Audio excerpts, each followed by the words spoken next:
This is the Backporch Education Podcast. Today on the show, Steve and I discuss the relationship between the homeschooler and the standardized test. Yay! Get your education.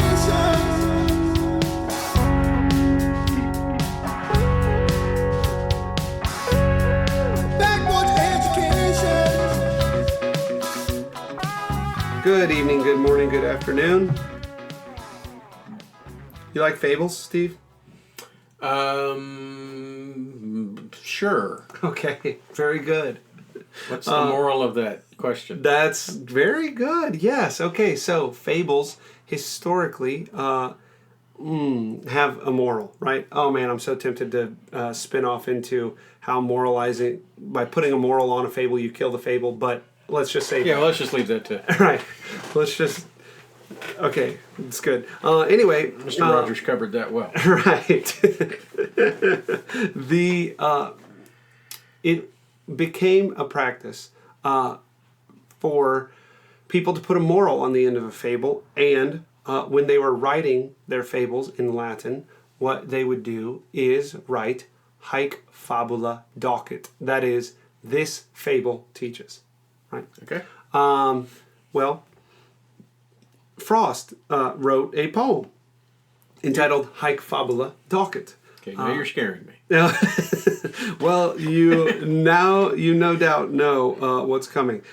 This poem is funny and morbid, and it has a moral.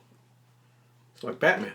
Yeah, actually a lot like Batman. Fallen hero. Yeah, there's a lot going on here. So, Haec Fabula Docet by Robert Frost. Oh, sorry, one last thing. La Fontaine, he was a very famous fable writer. Okay, yeah. Yeah, okay. Okay, so here we go. A blind man by the name of La Fontaine, relying on himself and on his cane, came tapping down the village street, the apogee of human blind conceit. Now, just ahead of him was seen to yawn a trench where water pipes were laying on. The blind man might have found it with his ferule, but someone, over anxious at his peril, not only warned him with a loud command, but ran against him with a staying hand. Enraged at what he could but think officious, the blind man missed him with a blow so vicious he gave his own poor iliac a wrench and plunged himself head foremost in the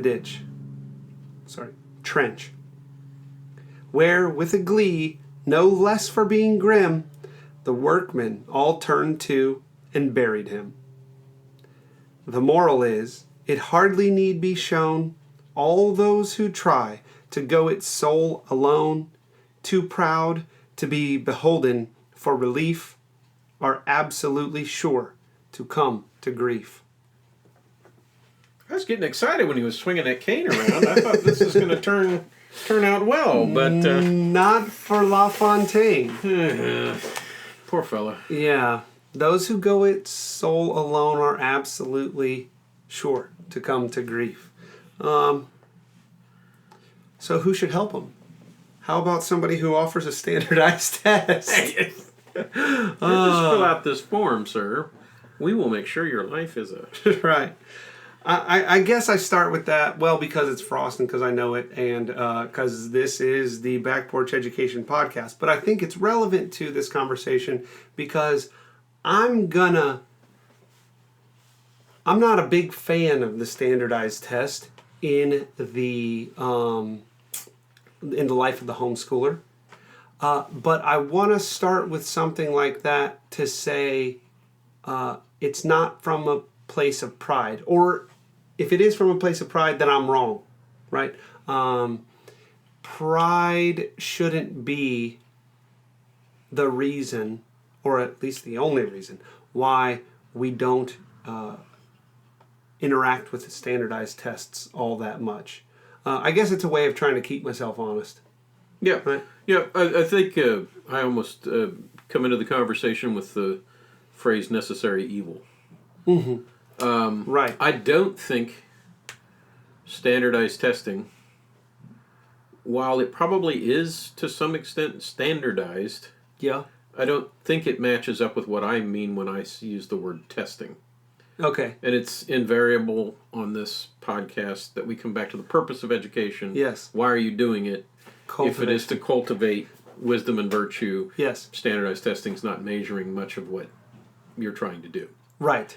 That being said, the wisdom and virtue that we cultivate teaches us to live within the world that we live in, Right. not try and escape it. Right. And we do live in a world that believes, for various reasons, and we need to make this distinction fairly early, that standardized testing serves many purposes. Yes, it does. Some of which are better For served. different people. Yes, Yeah. yes, in different contexts, right? And so I almost sometimes feel like we're using standardized testing in the younger grades just to teach them how to make good bubbles. Yeah. Right. Or get used to that form, because we know that as they move towards higher education and college entrance and that sort of thing, the game is going to change from just simply where are we at the moment to are we where we ought to be in order to qualify to get in to the next level of education. Right. And that ostensibly even a homeschool setting is at least attempting to offer entrance into college to the kids that ought to go there, that Sure. want to go there. Sure. And so they're going to have to deal with this in some way or another. I just think that we've pushed it so far that some people believe you can't educate without it. Right.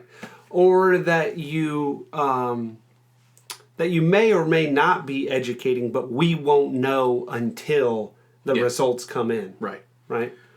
And I would say, if you want to know if you are educating, there's a whole lot of evaluative tools that are better Yes. than standardized tests. Yeah. So I guess my opening salvo here would be that they're just not all that useful.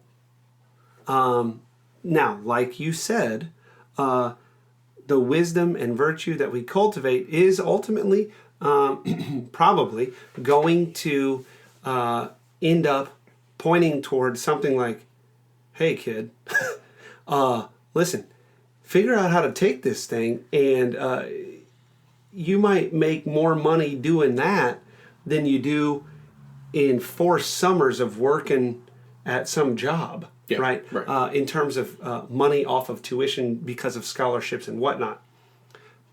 Okay, fine. That is, I would say, it's probably its greatest use. But even that is limited, right? Right, yeah. And outside of that, I really just don't see much use for these things for the homeschooling parent, for the private school, for the student. And so Right. I'm pretty dismissive of them. In a traditional sense, when you got a classroom full of kids, Yeah. this comparative, which is very limited, it's only testing very limited certain number of skills on the part of a child. Right. But as long as it's not a tail that's wagging the dog, Yeah. as long as it hasn't become that which we're teaching to, but just simply a set of data points that allows us to in general ways compare ourselves year to year Yeah. and other schools with our school, Right. so be it. But let's not waste a lot of time on it, and let's recognize it's got a lot of limits. I'm causing you great pain. Yeah, that is tough for me. And the reason that it is because absolute power corrupts absolutely. The numbers that standardized tests give us are so tangible that I think as humans we want to make meaning out of things. Yep. And when we see something so palatable, so easily digested as numbers, we have an emotional response to that, and we're I think it's like brain chemistry, man. Like we're geared to try to make sense of it. And so that is like a rush to look at the data and say, we went up this year. Yeah, right. And it doesn't it's take you very long to be like, okay, well, hang on. I've been getting this rush by having my students perform better. That means I've got to do more this year to get my students to improve from where last year's students did. So what are you going to do? You're going to spend more time working on the things that are related to. So I guess what I want to say is it's tyrannizing. Yep. Exactly. It's a Solon problem, right? When he meets with Croesus. Yeah. Tell me if I'm a happy man. Nice. Yeah. Well said. And Solon says, I won't know till you're dead. Yeah. We want to know immediately. Yeah. Things that aren't measured immediately. Right. Right. Is this student? We want to know where the student is at the moment, and yet it's the end. It's the life that we're trying to cultivate. Right. These little snapshots. Mm-hmm. And I think what we've done. So if it were just about, hey, our kids are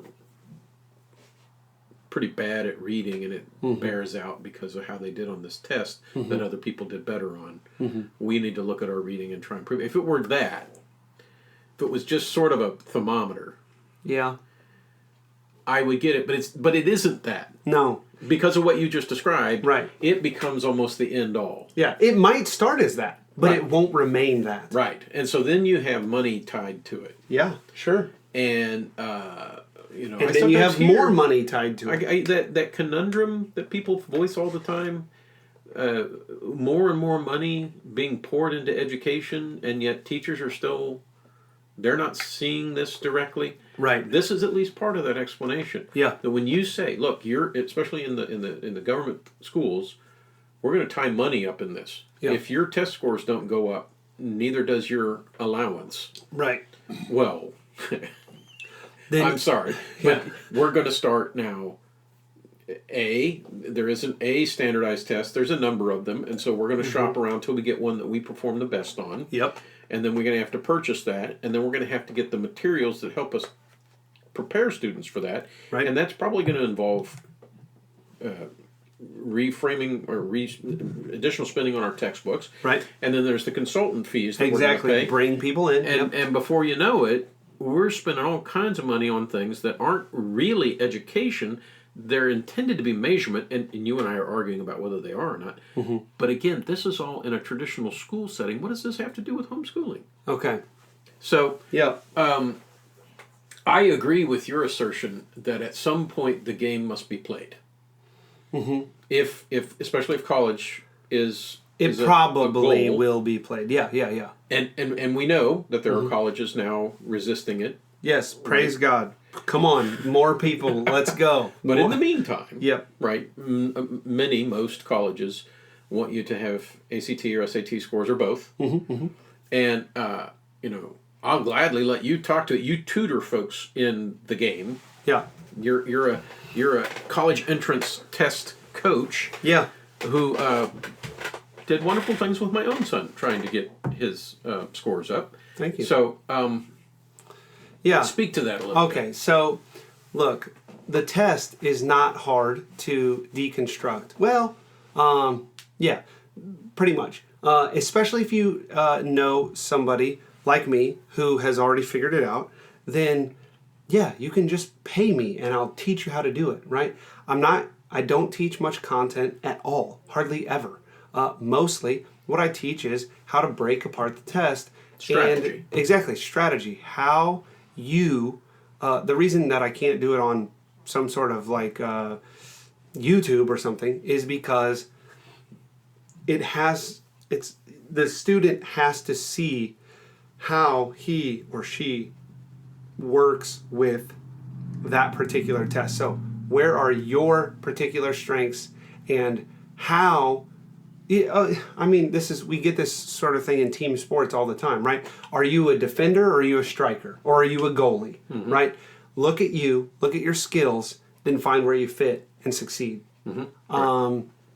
Now, so people pay me money to teach their kid how to take the thing, and the ACT or the SAT, and that's fine. I enjoy it because I like making money helping students break something and get ahead doing it. So for me, And there's, of course, people getting paid to try and thwart your Yeah. purposes. Yeah, exactly. Which is why the tests are constantly changing. That's right. Yeah. But and that's fine. Hence the use of the term game. Yeah, and it certainly is. It's a game. So should I don't have any problem teaching or coaching really students through that process. I like it. I like them winning. That said, I think that the system as a whole is a bad system. I think it standardizes the wrong sort of thing. I think that the information that it gives is not all that helpful, and so, and I think it's subject to manipulation. That's what we do, right? Right. We manipulate the results. So for a homeschooler wanting Right. to evaluate their own success in schooling at home, Right. find better Yeah. measurement than a bubble test. Right, exactly. What I would point to is, listen, I teach people how to manipulate the results by just manipulating the way that they take it. So, don't hang a lot of weight on, and that's the ACT or the SAT, which is Paragon, wow, it's so rigid, it's so objective, it's so standard. A great many standardized tests that are available for more like grade level concerns, maybe state tests or something like that. They're less whatever the ACT and SAT are, right? Standard. And so then I guess what I'm saying is, for the homeschooling parent, you could make your kid do fabulously well on that test by just teaching to that test and manipulating the results, right? By changing the education that you offer. But that's not a good trade. Right. And so You're faking personal an education bent, instead of getting one. exactly. My personal bent is to eschew the issue altogether by just saying, well, no, we're not going to take that. Unless you face the fact that Right. at some point you may need to, in which case I would suggest that your time and effort's better spent getting someone like yourself or something online or in some way getting what you need to get over that hump in that kind of, instead of obsessing over it year after year after year after year. Right. And as we mentioned before we hit the record button, there are states that require some sort of test to be taken every year for homeschoolers, which is their purpose is to try and bring some sort of outside measurement that prevents people from, with quotes around it, homeschooling and not actually doing anything. Right. I mean, that has to be said, that standardized test or not, a child's not going to pass a math test without knowing some math. Yes. Or be able to read without being able to read. Yeah. The test itself doesn't necessarily reveal any more than you would know without it. Yeah. So it's not that we're saying eschew the testing because we're saying eschew it because it isn't the best way to measure what it is that you're wanting to measure. Yes, exactly. That's right. It measures, but not the things that you ought to care most Right. about. And it's interesting that in Or to say it more offensively, okay. All right, go for it. if you care a great deal about the things that the standardized tests actually measure well, then your cares are low. They're misplaced. Yeah, yeah. You should care more about Right. higher things. Yeah, so we're bringing Augustine in here. We need to order our affections correctly. yes. Well it's said. fine to want to know X, Y, and Z that are measured by a standardized test. Yeah. But there's much more important things. Exactly right. And in particular, again with the tail and the dog, if passing and getting a high score on a standardized test is the focus, you're going to be less focused on the more important things. By It's necessity. just stealing time and stealing effort. Right. Right. That old movie, Man from Snowy River. I haven't seen it. That's a known film. Okay. But there's this famous quote that Kirk Douglas plays two roles in it. One of his characters keeps telling the kid, "Stop throwing effort after foolishness." Okay. That comes to mind a lot. Yeah. In my teaching, Yeah, sure. am I calling students to foolishness? Right. Is this a lot of flash in the pan, or is this substantive work? Where I had to do this with my own assessments, which, little plug here, at some point, Side Porch will have a whole set of our deeper thoughts on assessment. Good. And we've done a podcast on assessment and whatnot. But Right. but I had to look at my assessment and go, can it be gamed? Am I Sure. teaching students to play the standardized test game? I mean, it wasn't a bubble test. Yeah, I never worked at a school that had a machine grader. Nice. So that's good. Yeah, right? yeah. The temptation is not even there. But the true false, the matching, the multiple choice, the Right. quote unquote objective test Mm-hmm. is something I gave probably a lot more when I taught in the sciences than in the humanities. But my students noticed me changing over time.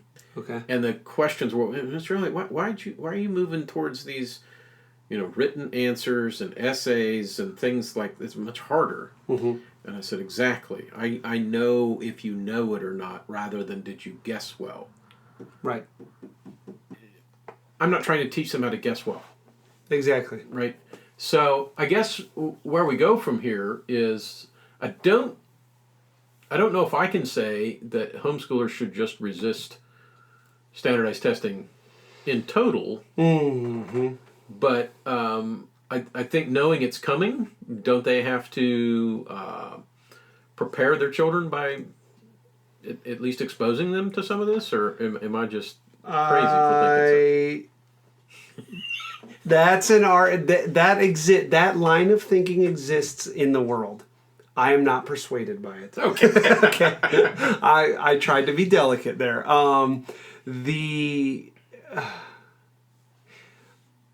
I know that there are lots of horrible things in the world, but I'm not in a rush to expose my children to those things so that they can be prepared for them. Okay. Now, don't press me on it, but because right now I'm not saying that standardized tests are sinful. I'm not saying that. Right. Okay. But this notion that well, the kid is gonna be better at filling out the bubbles on the ACT if she has had 10 years of prior bubbling experience. No. Okay. So At what cost? Who cares? That's not. If you're worried about your child's ability to bubble and to guess well on that sort of test at that age, then I just can't imagine that being a serious argument. you're pushing back against the overemphasis then. This is just Yeah. overrated. It's right, exactly. It's just not all that meaningful. Yeah. It doesn't tell you that much. Well, it goes back to something I think we've mentioned from time to time on this podcast, and that's the incredible power of fear at Yes. play in education today. Right. We have an anxious society. And that's why I take very seriously our Savior's words, you know, when he points out the need for clothing and food, and he says, take no thought for these. Yeah. Seek first the kingdom of God, and all these things shall be added. Or his apostle tells us, don't be anxious for anything, but by prayer and supplication, let your... Anxiety is a lousy motivation for education. Yes. So it's a fantastic motivation for it can get you to jump through a lot of hoops, but it's not leisurely. right. It's actually going to fight against the higher things. What you were saying earlier. Yes. It's going to keep you at a fairly low level of survival. Yeah. When it's possible to flourish. Yeah. And what is it? Subsistence farming, right? Subsistence education, right? it is the the body physically stops digesting food when you're running from a bear. Yep. That system shuts down. Not important. Because it doesn't need it. Yeah. It might need it less than a few minutes unless you run faster. Right. We hope the bear's digestive system isn't about to kick in. Well, so too, I mean, if you force your child into pondering or being immersed in the minutia, then you may shut off systems every bit as important as the digestive system. Yeah. Right? Yeah. And that's a serious problem. I would add this. Later on, when the child has been trained and, more importantly, educated in the way of the world, in the way things work, when they can reflect, when they're self-aware, and when they can understand their position in life, then it becomes an enormous teaching tool. Look, you can break this thing, and when you do, you'll get ahead. Mm-hmm. This is a system that we don't like, but we're going to leverage it. Hey, that's education, I guess. Mm-hmm. That is a great lesson for a child to learn, right? Well, and I think if we educate that way, we are a part of the solution rather than a part of the problem. Right. Because sooner or later, tests are going to figure out that they're being broken. Yep. And as happened in my own teaching, as I figured out that I was being gamed, I sought out better forms of assessment. Yeah. And ultimately, everybody benefits from that because better assessment is better learning. Yeah. I mean, it is all connected. I agree. Let me ask you one thing, okay? So, Steve, imagine that you are a college admissions, not a counselor, because they all just try to get you to come to the school, but a college admissions, you've got some real power here in terms of who gets in and who doesn't, who gets the scholarship and who doesn't. And you are in this situation where you have two homeschooling students. Both have really nice essays. Both have taken, it seems like, pretty rigorous coursework. Both have very similar profiles.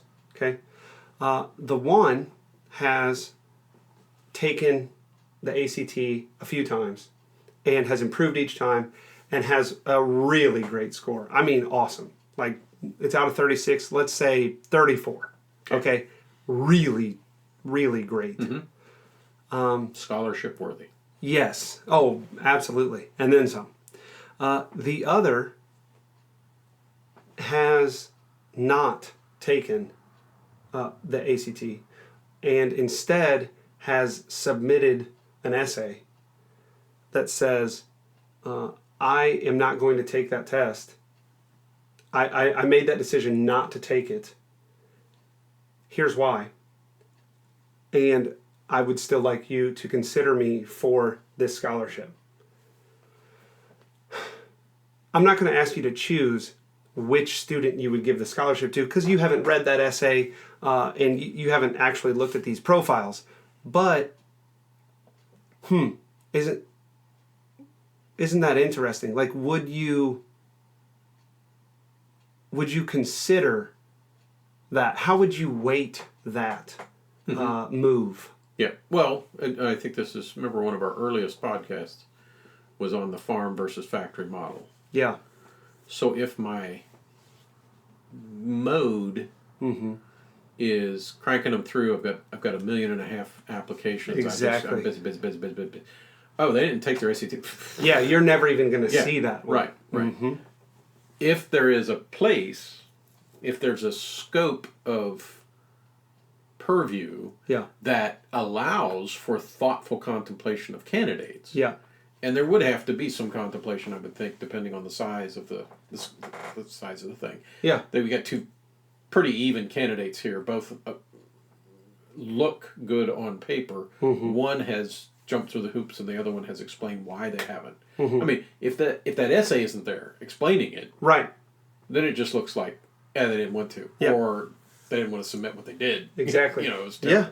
In which case I go with the one who jumped through the hoops. But if I have this outside the box thinking, yes, this is important for people. I don't know of a college that wants cookie cutter applicants. Right. A lot of what they're doing with all the varied things they consider is looking for a well-rounded freshman class for next year. Right. Please distinguish yourself. Yes, that's right. Right. And so this might very well be a student that would make us look good. I mean, that's in essence what college acceptance is the best possible students to come in. We can't accept everybody. Right. So, and it's funny. I do have that story of inviting as head of a high school, a college entrance director. Yeah. And he was the ultimate power at a pretty large school near here. And he, in the course of his speech to these parents, my request was, can you take some of the anxiousness out of, my parents are just going nuts. Okay. Trying to, and he said, sure, I think I can. And his whole conversation was about the shell game. That's how he started out, saying, you got to understand, college entrance is a shell game. That's awesome. We're trying to eliminate applicants, and all the applicants are trying to get in, trying to not be eliminated. Right. And so whenever we start doing something to eliminate, and he points at that time, the college counselor at my school, she figures out what it is and starts teaching everybody how to get through that game. You need extracurriculars. And so we move the target. Right. Because we need to be able to narrow down the applicants while college counselors across the high schools of the United States are trying to get all their applicants in. Yeah. And so it is, I mean, the notion of game, almost carnival game, is relevant. That those targets keep moving back and forth. I got my little BB gun trying to nail it, Right. And so much so that he was asking who had what age kids, and most of them were high school age kids represented by parents. Yeah. But one lady was there who had, her oldest child was a second grader, and he just set out and write to her, nothing I say to you this evening is going to matter at all when you get a sophomore, junior in high school. Right. The game will have changed in 10 years. Right. And you just need to know that I don't mind telling you the state of the game at the moment. Sure. But it is not going to be the same a decade from now. Wow. And it just opened up to me that there's a place for this, but it's if what's running my life as a parent or an educator is anxiety, I gotta win, gotta get in. I'm gonna approach it much differently from, I like what you said earlier, the place of leisure or the place of contemplation where I can go, this is something. It is of some use. Yes. Let's put it in its place and keep it there. Yep. And not have it blow up the whole thing. Exactly. The having the right tool for the job makes the job way easier, right? Yes. And Have you ever tried to use your shoe as a hammer? yeah, I have. I think most of us but have tried. not for long. Yeah. And it was a miserable experience. That's right. So this the standardized test, the makers of it would have us believe it's enormously useful. It's a very general tool, right? Yep. You can do a lot of things with magic it. tool. Yes. Right. However, I guess what we're trying to argue is that it is the sort of tool that is enormously useful or can be leveraged very highly in very specific circumstances. Yeah. And when you step outside of that, you're using the wrong tool in an effort to educate or even to measure education. And so keep it on the shelf. It's not useful for that. Don't use it for that. I guess rather than asking you about your shoe, I should say, have you ever hit your thumb with a hammer? Right. I think that there are some purple thumbs in education. Yeah. Where folks have just misused Right. whatever. It isn't just Well, it's at hand. testing. It's Yeah. at hand, and so we try to use it again. We try and use Let's it. get more out of it than just what it's for. Right. Yeah. Right. Well, good. Thanks for the conversation. I think this has been helpful to me, and I hope to our listeners.